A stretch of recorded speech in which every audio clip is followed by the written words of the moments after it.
Hello दोस्तों। तो कल मेरे पास एक कपल आया और वहाँ पे जो मेन इशू था लड़की का ये था कि लड़का मुझे प्रॉपर टाइम नहीं दे रहा है।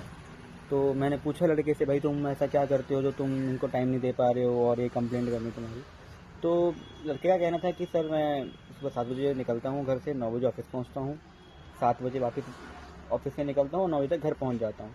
और ऑफिस टाइमिंग्स में मेरे पास इतना टाइम नहीं होता कि मैं इससे बात कर सकूँ।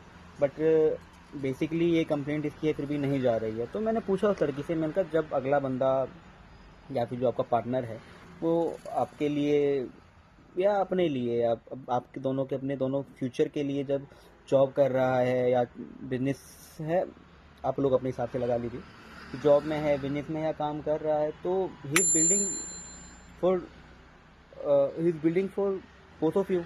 वो सिर्फ अपने लिए तो नहीं काम कर रहा है। तो अगर आप इस बात को समझेंगी कि if he is busy at on if he is busy in his work, so basically he is busy for both of you, not just himself.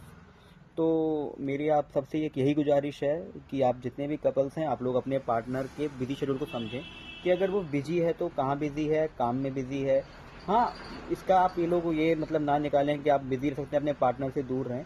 हाँ, आप बिजी हैं काम में तो अगले पार्टनर को समझना चाहिए कि मेरा जो बंदा है या मेरी जो बंदी है वो अपने काम में बिजी है और फ्री होते ही और शी विल टेक्स्ट यू। लेकिन आपको एक बात ये ज़रूर ध्यान रखनी है कि इस बीच में आपको किसी थर्ड पर्सन से इंटरेक्शन नहीं करना है।